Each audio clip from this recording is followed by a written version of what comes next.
girls, this is Mrs. Clark. Today I'm here to talk to you about our 7 mindset lesson, Everything is Possible. I want to tell you something in my life that was difficult for me, something that I had to overcome. When I was a little girl, I had a huge fear of dogs. And this fear stayed with me through most of my childhood and into my teen years. After I got married and I had a child of my own, my son really wanted a dog. So I had to figure out how to get through my fear of dogs so that I could help him to have his goal of having a dog. So we started out with small steps. First thing we did was we went to a veterinarian. We talked to a veterinarian at length about different kinds of animals. He gave us a lot of books to read. So we spent a lot of time reading books and discussing the different types of animals. And then we went back and visited the vet again. And we said that we were really interested in having a dog, but should we start out small with a rabbit or a mouse or something even smaller? And he said, no, if you want a dog, you need to go ahead and get a dog. So we started going to pet stores. We started looking at dogs there. We started going to people in parks and asking them if we could pet their dogs. So we spent about a year. It took about a year for me to get through my fear and go through this process of being ready to receive a dog into my home. And about a year later, we went and we adopted a miniature schnauzer.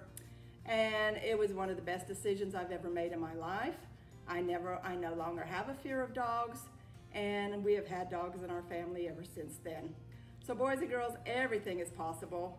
You can overcome fears, you can set goals for yourself, you can achieve anything you want to in your life. So good luck, have a great day.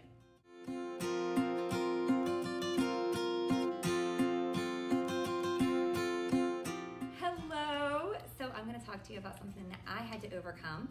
I grew up in Florida, and if you've been there, you always think about beaches and really cool stuff like that. But where I grew up, we had rivers and we had lakes, and the water is nice and calm and smooth. And so when you jump in the water doesn't knock you over. You just kind of swim and have fun. Well, then I moved here, and the rivers here are a little bit different. They move a little bit faster. We also have whitewater rapids. And I realized very quickly that the people that swam here didn't swim the same as they did in Florida. And if I wanted to make friends and enjoy some outdoor activities here, I needed to be okay with these whitewater rapids. So I started off in some calm waters in a kayak that was very wide and very stable. And I quickly learned that that wasn't as much fun as what a lot of my other friends were doing. But these huge rapids were so scary, and sometimes people fell over and they were upside down in their boat.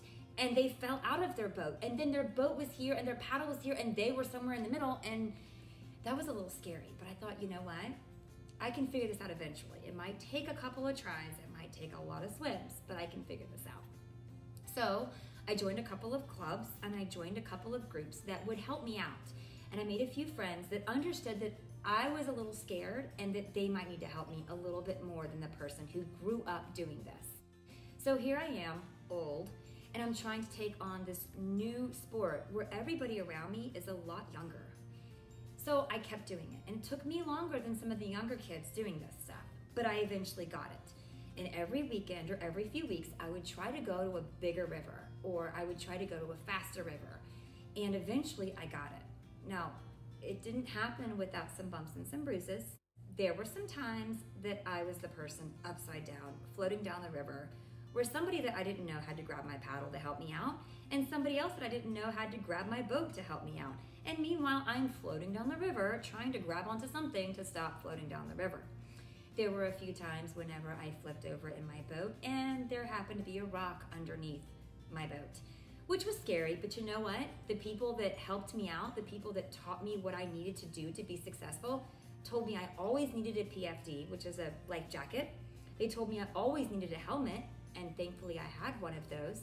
So when you're presented with something that's intimidating and everybody around you seems so natural at it, either they've been doing it for a long time, they started when they were a lot younger, they've had a lot more help along the way, don't let that discourage you. Because had I done that, I wouldn't have probably 40 or 50 friends that I've made in the past couple of years trying and failing and trying and failing and trying and failing and gaining a little bit of success along the way.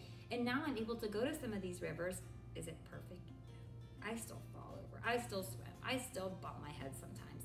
but I'm a lot better than I was. I'm having a ton of fun, and I'm meeting amazing people out there that are always willing to help me and show me some pointers. So put yourself out there and tell people that you're trying to learn something, and you'll be amazed at what you'll overcome. You'll be incredibly just dumbfounded with the people that you'll meet.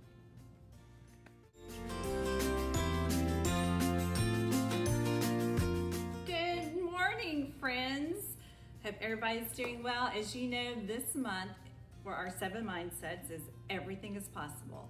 And I want to share with you about something that I recently didn't think was possible, but it is possible. Let me let you in on a big secret. I have this incredible fear of walking in the woods and not finding my way out of the woods. So recently, I was out of the country in a teeny tiny country called Andorra. My niece is a runner, and she was running for the U.S. World Mountain Team, having to run up this big tall mountain and run back down. Well, I thought, I just want to walk in the woods and see what this mountain looks like. Not a good idea, because my biggest fear started to happen. I got lost in the woods. So I had to stop and think, which way do I go? So as I was walking down the path, there was a flower. And you know how Miss Ellis has taught us to use that strategy in the take a break station? I leaned over, picked up the flower, and I, do it with me, smelled the flower and pretended I blew out the candle. And I settled my mind down, and I stood really still, and I started to listen.